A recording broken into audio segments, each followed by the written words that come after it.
morning if it's morning, good afternoon if it's afternoon, good evening if it's evening. I am here to tell you about the nail. It's a story that I said I was going to share, and I'm not going to lie to you, I'm in a little bit of pain. uh, Dealing with a couple of issues, one of them being a couple of kidney stones, and the other one is a sports injury.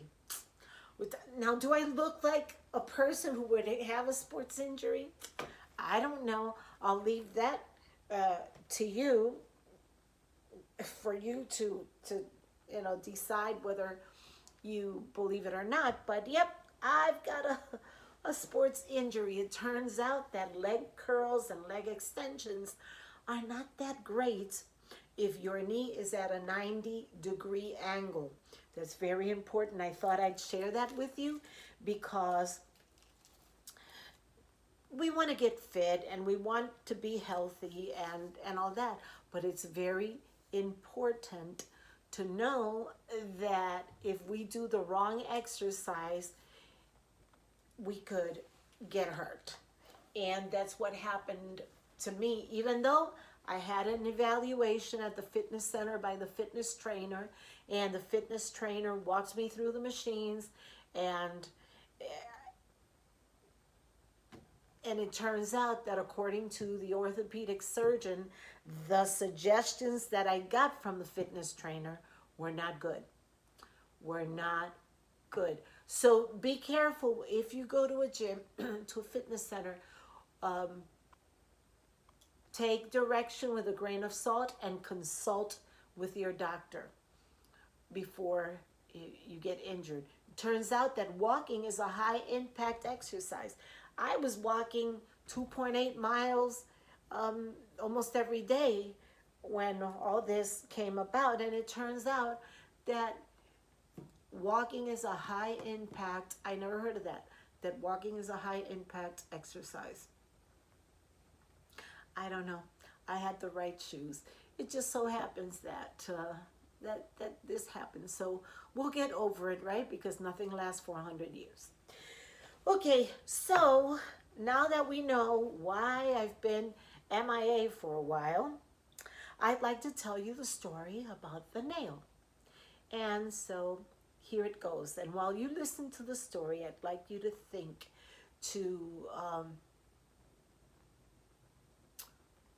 to think about what the nail represents in your life and what the character of the man, the gentleman, the old man represents in your life. And then after that, I think I'm going to do a live broadcast where we can talk about the story, and hopefully I'll have you join me with your insight on the story. So here goes, the story of the nail. So Alex and Lucy wanted to be a power couple. They wanted to be the quintessential power couple. They had aspirations, they had ambition, they were attractive people, they were educated people. She did her own thing. She was an entrepreneur, and Alex was a businessman with a very strong legal background and legal connections. But the one thing that they didn't have, they hadn't quite accomplished, was being in a house that was befitting of the position in life that they wanted to occupy. So every time they drove together and drove home or from home to running errands or whatever, they always went by a street. They traveled through a street that had beautiful homes. And this one home attracted them so. They dreamt about what it would be like to live in a house like that. What it would be like to live in that house. Would it be cool if we owned that house? it had taken them quite some time to get where they were, especially Alex. Alex was at a point where he had come into his company at the very bottom, at the very low end. And with his wit and with his intelligence, his great ideas, he had climbed that corporate ladder, as we say, um, and was at a position where he was able to buy himself a fancy car that didn't look too bad, parked with the other cars in the parking lot, with the cars of the executives, the big executives, and he felt pretty good about being able to look the part. So he was dressing the part, he was driving a nice car, and the one thing that both he and Lucy were sure of was that if they had the right house whereby they could entertain the partners at the firm, the big wigs at the firm, and make some networking connections, that hey, that he would probably be made partner, because everything else was in place. Everything else was in place. It was just that he wasn't quite there. That's what they felt. So one day they're driving by the house in question, and they see a for sale by owner sign. Lucy was so excited. She's like, oh my gosh, honey, we have to go see that house. And Alex was like, look, well, you and I both know we could never afford that house. Like right now, our finances are not at a point where we can say, oh, we have the down payment for a house like that. We can't afford, even if it was zero down payment, we could never afford the mortgage on that house. So we better start dreaming. Oh, come on, honey, can't we just look at it? Well, they're probably going to vet us to see if we can even afford it. A house of that sort, they don't just let you come in. Oh, you just burst my bubble. I can't believe I love that house. Come on, honey, I want to see it. No, we're not doing that. So days went by. On a Sunday, they're driving by the house again, and now there's an open house sign next to the for sale by owner sign. So now Lucy is sure, like, okay, if it's an open house, they're not going to vet anyone. They're just going to let you come in and look at the place. Can I please just look at the place?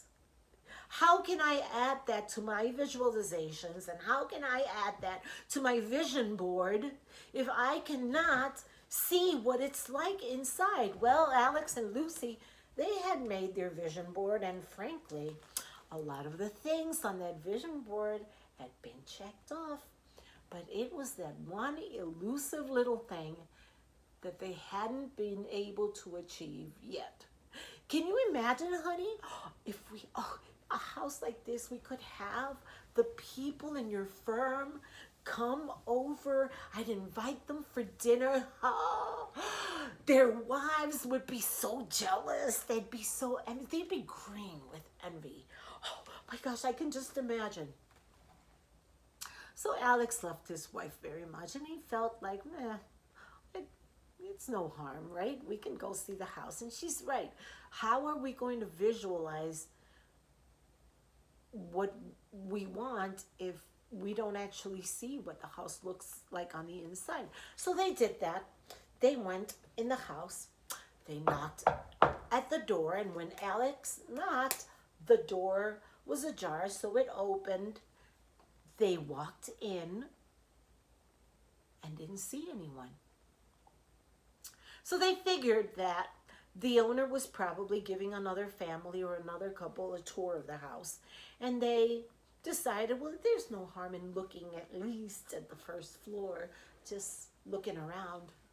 They fell in love with the house. The furnishings were exquisite, but it was the architecture and the details in that house, the lighting, everything was just perfect.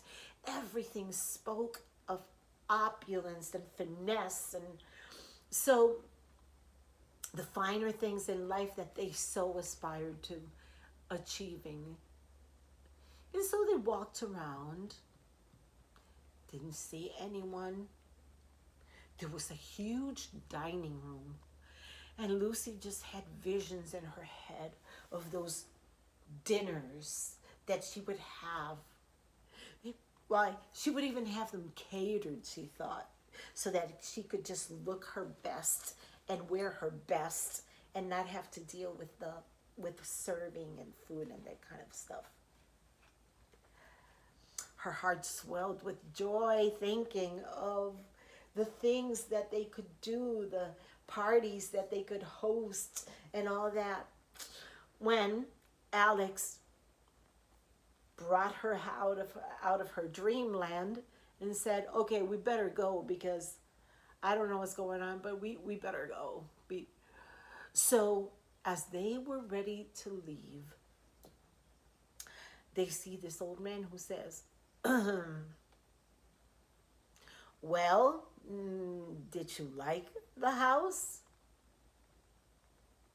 And they turned to the old man and said, oh, sure, yes, we love it. We love it. We just can't afford it. But, and we haven't seen the owner, so we don't know. We don't know the price, but we know it's not the right price for us. We could never afford something like this. And so the gentleman said, well, I'm the owner. This is my house, and you let me decide about the price.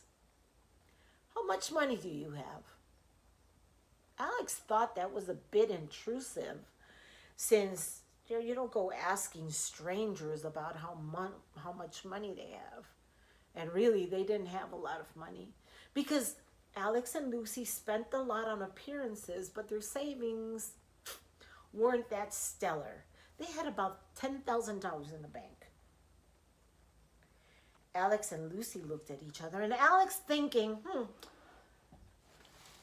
I'm going to outsmart this guy, and when I tell him, he'll just leave me alone and we can leave this place, because he didn't want to waste time in an unproductive conversation. He thought it'll be unproductive. We're not going to buy this house. We'll never afford it.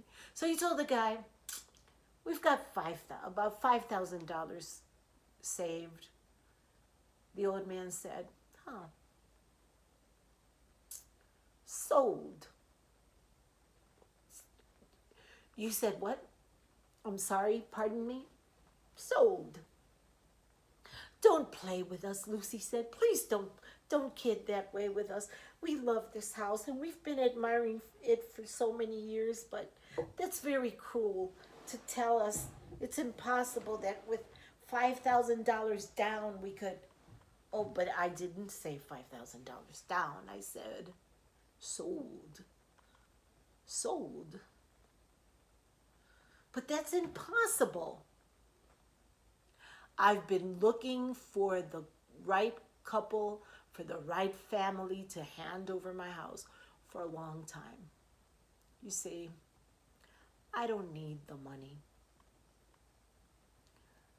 There are things that I want to do, but I want to make sure that as I leave this house, the right people inhabit it. Can you take care of it? Are you willing to love it and take care of it?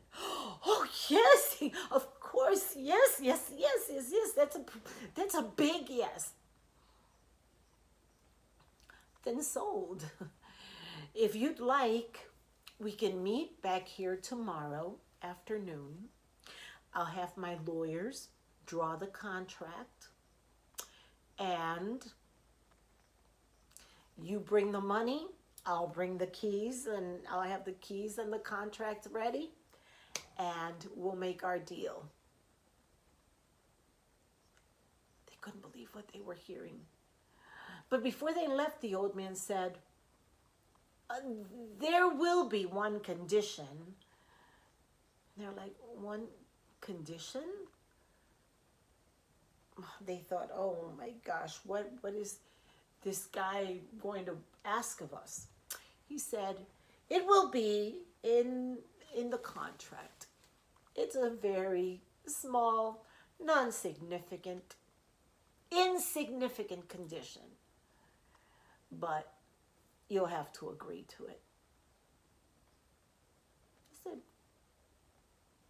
but no, but we want to hear about the condition before we go, because there's no point in coming back here and make a deal with you if we cannot live with the conditions that you're setting forth. Oh, all right, I'll tell you. And it'll be in the contract. The condition is this: you are buying the house for the $5,000. You're buying the house, all the furnishings. I have nowhere to take all this stuff. And so you agree to keep the furnishings, to take the house as is, everything. And one little thing. You see that picture in the wall? Oh, sure. So, is it an heirloom, or is it something that you want to keep? He says, no, not the picture. There's a nail. The nail behind the picture. That's what I'm retaining ownership of. Alex and Lucy looked at each other like, is he crazy? Like, really? You're going to give us this whole house with everything in it for $5,000, and you want to retain ownership of the nail? Keep the darn nail. What? Keep it. Who cares? They go, oh, sure. We'll take the picture down and you can take the nail with it. Now, we'll discuss it tomorrow. So the next day came. Alex and Lucy were very excited. They bought a bottle of champagne because they were ready to pop that cork and celebrate. And so they sat down with the old man. They signed the papers. They sat down to sign the papers. And the old man said, now make sure you've read the fine print. Okay, so he was retaining so I'm retaining ownership of the nail, but the nail cannot leave this house. Alex looked at Lucy like, wait a minute. He's keeping the nail. The nail is his property, but the nail is in what's going to be our wall, and we cannot take it down. They're both questioning that condition. And so the old man said, call me eccentric or call me sentimental, but that's the only condition. You get everything else except for the nail. So Alex and Lucy asked to confer with each other on the side. So Alex tells Lucy, am I hearing this right? This guy has to be crazy, right? Right? Who sells you a house and keeps ownership of a nail in the wall? That doesn't make any sense. Why doesn't he take the darn nail with him? Let him take the nail with him. Lucy's like, come on, honey. Come on. This is the deal of a lifetime. Like, how old is that guy? Really? How much longer can he live? He's probably eccentric, like he said. He's just an eccentric old man that... And so what? So what if he, one day wants the nail? So we'll give him the nail. He probably, you know what I think? He's probably going to go on one of those, like, world cruises or something like that. And he has a sentimental attachment, an emotional attachment to that nail. And he wants to make sure that it's not lost. And so we're like safeguarding the nail for him. That's fine, honey. Don't worry about that. Please, let's get this done. This is awesome. I am sure that this is going to turn our lives around. All right. So they came back to the old man and said, okay, All right, so they signed off on everything. The guy had his suitcase packed, only one suitcase packed, and left them a copy of their contract. He gave them the keys, they gave him the money, and he left. Years passed and they never saw the guy again. 5 years later or so, they're hosting a party, a dinner party, in their beautiful dining room. Lucy had it catered just like she had dreamed. She had it catered so that she wouldn't have to mess with serving food and getting her designer dress ruined. It was around Christmas time. And so that's why I have this Christmas arrangement in front of me. It was around Christmas time. All the major players in Alex's firm were there. Alex was one of two candidates to make partner. And he and Lucy were sure that at the end of this dinner party, the announcement that Alex had gotten the job was going to be made. And so they're enjoying, they're drinking and eating, conversing. Everybody was wearing their best. The food was delicious. There were servers coming around and serving. The chef had outdone herself. When in the middle of the meal, they hear a knock on the door. So Lucy goes to stand up, and Alex goes, no, I'll get it, honey. I'll get it, honey. I'll be right back. So he answers the door because he sees an old man standing at the door. This raggedy old man looked like a bum.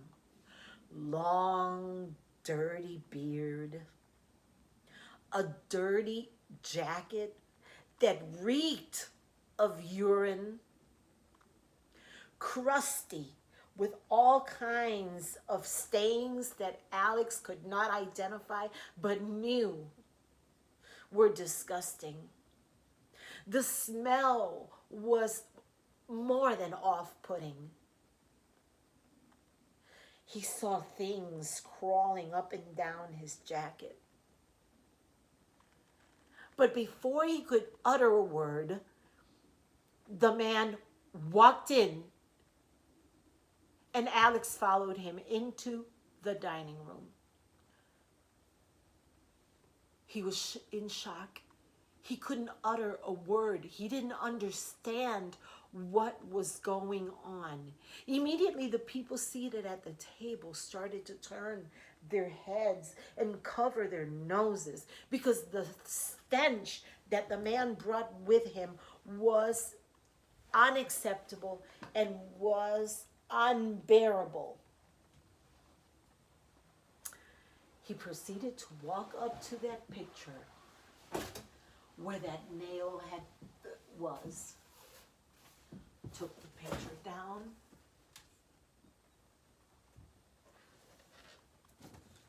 while Alex and all his guests sat in awe, in utter surprise. The old man took off his jacket. As soon as he hung it on the wall,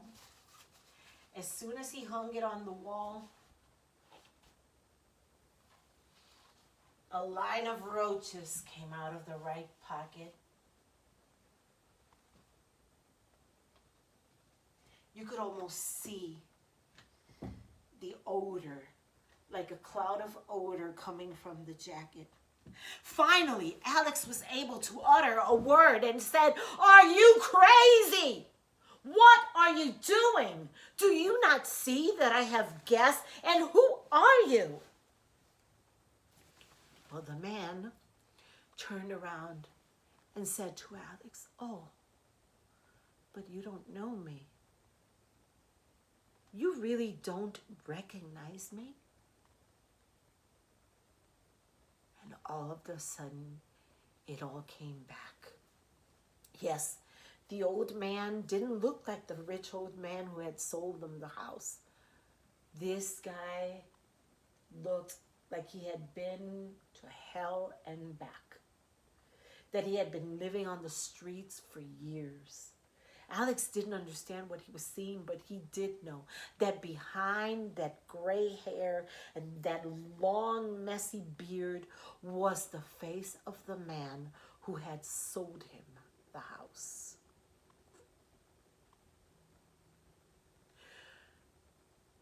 And so he said, well, yes, I remember, I recall, but you know what? This is our house now, not your house anymore. You need to take your nail and go. And the man said, but did you not read the fine print on the contract? The nail is never to leave the house, and I am never to cede ownership of the nail. The nail will be mine until the day I die. As much as the house is yours, as long as you want to own it. Alex didn't know what to say. With that, the old man walked out of the dining room. Alex's boss stood up and said to the rest of the guests, I think that's our cue. I think we need to leave. And Alex, by the way, I'd like to let you know that you were up for that position of partner, but I cannot have somebody in a position of authority in my firm who cannot wear the pants in his own house, who cannot protect his own domain. Therefore, don't even think about it. Don't even think about it. We're done. We're done. You're done. And with that, they left. Now I ask you, what do you have that serves as an anchor for you, as a nail for you, that keeps you attached to something that you don't want in your life? Is it a nail is it unforgiveness? Is it envy? Is it hatred? Is it living in the past? What is it? What serves as that nail? Reflect on that. I would love to have a meeting of the minds with you and just see what comes up for you guys. Who does that old man represent in your life? Do you remember when I talked about the vision board and how important it was for us to remember to dig inside, look inside, and search for the source from where those goals come from? In other words, what is motivating you to want something or another? I'm going to tell you right now that if the motivator is to make other people feel jealous, if the motivator is to one up anybody, I'd ask you to take heed and beware. Beware, because anything that we do that doesn't come from a place that is pure comes with very negative energy. So make sure that when you set goals, you're setting them for pure, for good purposes, for your benefit as well as the benefit of others that come into contact with you. Never do something for to showing off or for copying another person. It's important to be unique. It's important to be authentic. That's a good word. Authentic. Who cares what anybody thinks? Are you happy? And happiness is a journey. It's not an end goal. People who look at happiness as an end goal, I'll be happy when X, Y, or Z,